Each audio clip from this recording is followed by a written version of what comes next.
What's up, everybody? I'm Mark, and welcome to What the Pint Beyond the Brewery. We're in Tucson, Arizona at MotoSonora Brewing Company. Without further ado, let's go check it out.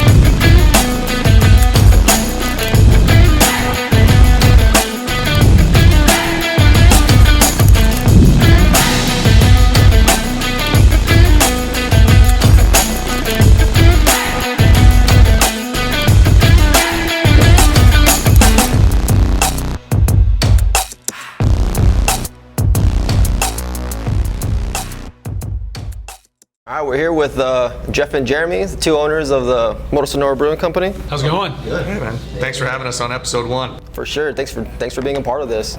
So, walking in, I mean, you guys got a great establishment. You guys got the theme here is outstanding. So, let's talk some inspiration behind your, not only the name, but behind the theme here. Well, the name's an interesting one. I mean, when you're starting a business, obviously the name of the business is important. This was hard to get to this name. We tried a lot of different iterations.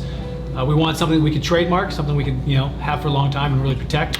A lot of our ideas didn't work out, but we ended up with MotoSonora because it fits really who we are. It's about traveling. It's about the region you're in. It's about being here. Nice. So how do we get here? How do we start how do we start a brewing company? Well, it helps to know people. So, I mean, we were always beer enthusiasts, and we love traveling for beer, and particularly on a motorcycle or a car. The beer that you encounter as you travel the world is an integral part of that experience. And so we wanted to use that experience to inform this place. And originally we thought, perhaps we'd have a craft beer bar that would bring all these styles around from around the world. But the deeper we got into beer, the more we learned that, oftentimes the beer that you get is not the beer that left the brewery just because of the things that happened to it along the way. It's not always true, but generally speaking, the best beer is the beer that's closest to the brewery. So we were planning the bar.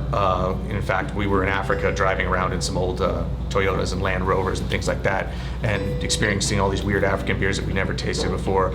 And we thought the bar was the way to go, and then as we got deeper into beer, as I said before, we learned more that basically making the beer is hopefully a better process or can create a better customer experience. And I was out working in San Diego in the brewery district and some industrial real estate, and I had some friends who were opening breweries, and so I got to kind of learn the business from the back end with them. And we brewed beer before. Okay. It was consumable beer. It was okay, right. But it was not sellable beer. So Yeah. we had some friends in the business, and they helped us get started and introduce us to people that could make sellable quality beer, very good beer. And so that's what we got here.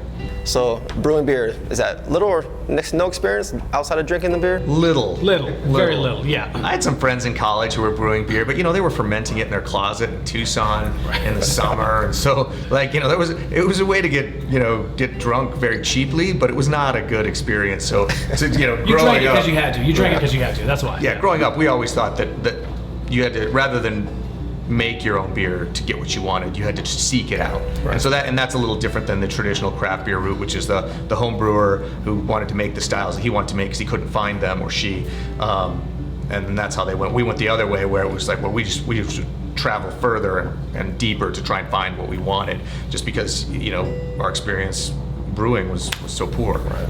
And that's part of the name too. It's travel is about who we are and about driving from place to place and finding those obscure places, whether you're driving across Europe or Africa or even in the state of Arizona or wherever you live. Driving even 1 or 2 towns over to experience their breweries is part of what we think is a great part of the experience. For sure. Yeah. And very often those more interesting places are out of the way. If you fly commercial to Dallas and have a Budweiser in the hotel bar, that's not much of a travel experience.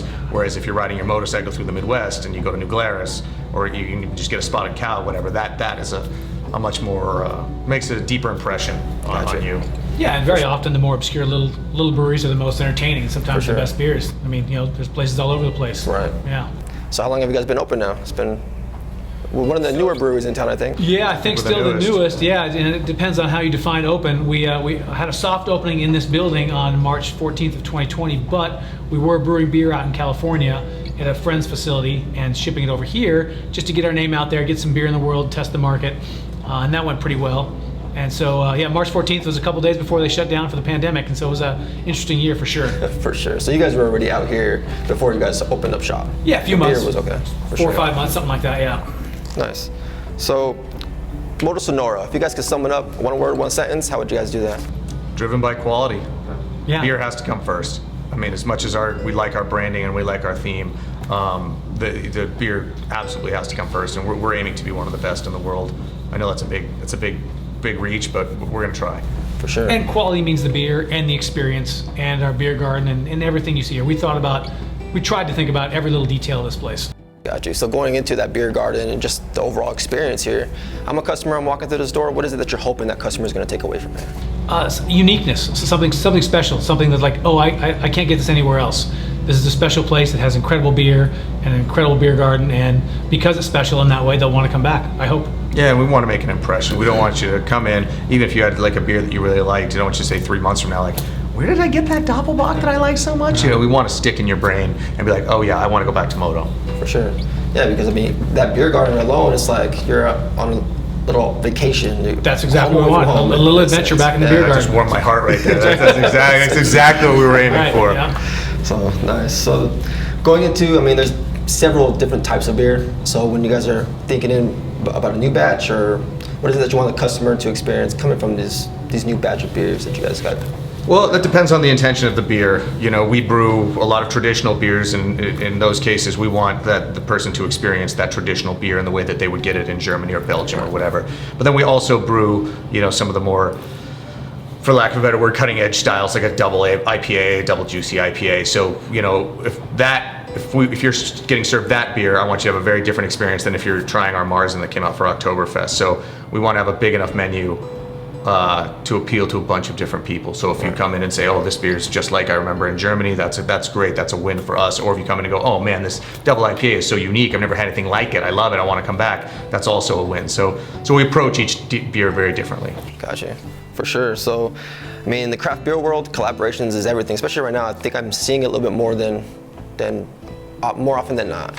So going into that, you guys just teamed up with Silver Saddle Steakhouse. Yeah, Silver Saddle is they're a local legend for sure. They've been around for God knows how many years. In fact, that building was there before the interstate was in. It's a road trip location for sure. And you know, we've all been there 25 times, if not more. It's a great steakhouse. So they approached us. They had a tough year like everyone else in the pandemic, and they wanted to start serving a beer with their name on it, and we were happy to help, and that's where Saddle Up Lager came from. Nice. So, I mean, you guys also have an event coming up for the Oktoberfest. So I want to talk a little bit about that. This is our second one. Yeah, we're very excited about it. Our first one was a great success. It was very crowded. This year is going to be a limited ticketed event, so we're only going to let 200 people in. But there's going to be bands and bratwurst, and we'll be going all day. It should be a great time. Yeah, and our Marzen will be on tap, and that's come out already. But then we're also releasing a fest beer on that day. So you'll have 2 traditional Oktoberfest lagers available that day and a big ceramic stein. I'll be in lederhosen for the full, Tyrolean experience. Keep it authentic. Yeah. So, you guys also have a new addition back there. You guys just introduced a new tank. Yeah, Paul Newman. It's a big one. Jerry, tell Yeah, about it. so that's our biggest tank. It's a new 40-barrel fermenter. It's not used. I found it used. It's kind of a saga getting here. I think everything in beer apparently is an adventure. So we bought it from a brewery that went out of business in San Diego, and we had this rigging crew set up to load it onto a flatbed tractor trailer. I was going to supervise loading in San Diego. Jeff was going to supervise unloading in Tucson the same day. Trucking company, because the world is so weird right now, just basically ghosted us that morning, said, sorry, we're not coming. So we had this crew set up, everything ready to go, and we were hosed. And so I was lucky enough to have a friend in San Diego at a flatbed, a big one, International Harvester flatbed, and I said, hey man, can I borrow your truck? And meanwhile, this thing's, it's a nice truck, but it's, it's for use for local deliveries. The tires can be 10 years old on it, I don't know, but whatever, it was what we had. So we loaded up. I'm sure it was fine, Ocean. I drive it out here through the desert, and unload it, and it barely fit through the building. We measured correctly, but down to a few inches, and then to get it on its feet, we had to remove the solar panels, rip a panel off the roof, and hire a crane to come in and stand it up. But that's all over now. It's hooked up, it's plumbed, it's cleaned. We're brewing into it this week, and that's a huge add for us because it expands our capacity by about 50%. And then we call it Paul Newman because we name all of our fermenters after racing drivers. And Paul Newman obviously was a very famous actor, but he late in life became a very, very good racing driver, and he was kind of a larger than life character. And this is our biggest fermenter, so that's why it got christened Paul Newman. Nice. So talking about pints, how do you guys pour a perfect pint? Well, it's got to be cold. Obviously, the cold beer is the best, and it can get a little annoying. But technically, there's a right way to pour a pint, and it involves making sure the glass is clean for sure, and then the angle of the pour, and making sure the right head's on it. And Jeremy can describe that a little further. Yeah, so there's clean glassware, and then there's what's called beer clean glassware, and so you don't want any residual chemicals from your dishwasher on the glass. So when we go to pour a pint, we take the glass off the shelf, hold it up to the light, make sure it's obviously clean, then stick it on the glass rinser, which cools the glass and also removes any residual chemicals.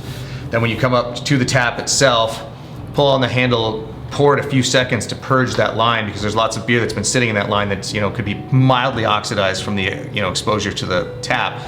So purge that line, come in at an angle to reduce the turbulence, and then as it fills, tilt it up, and hopefully you get maybe 1, maximum 2 fingers worth of head on the pint. So there's a science to this. It's not just go pour and drink. That's the ideal. I mean, that's the perfect pour if you get there. Sometimes you don't, but that is the perfect pour. Well, yeah, right there. I mean, obviously we drank plenty of beer in college out of red Dixie cups where you're pumping the thing, Right. but that is not a perfect pint. Sometimes 4 fingers of head is what you get. Yeah. For sure. Well, hey, once again, I appreciate you guys for letting us kick off episode 1 here. We are at your honored guys' you guys thought of us. Yeah, sure. couldn't be happier. Yeah, Thanks. guys. Can't I wait to really see appreciate it. Anything you want to share with them? Anything new you guys have in the works, got going on, coming up? We just want you to come down and enjoy yourself. Have a cold glass of beer. Enjoy the experience. And if you don't come here, please visit one of our retail partners, the bars and restaurants, and grab a little bit of that Moto experience out in the world, or even better yet, take some to go on your next adventure. And drink local beer. There's plenty of good breweries in this town.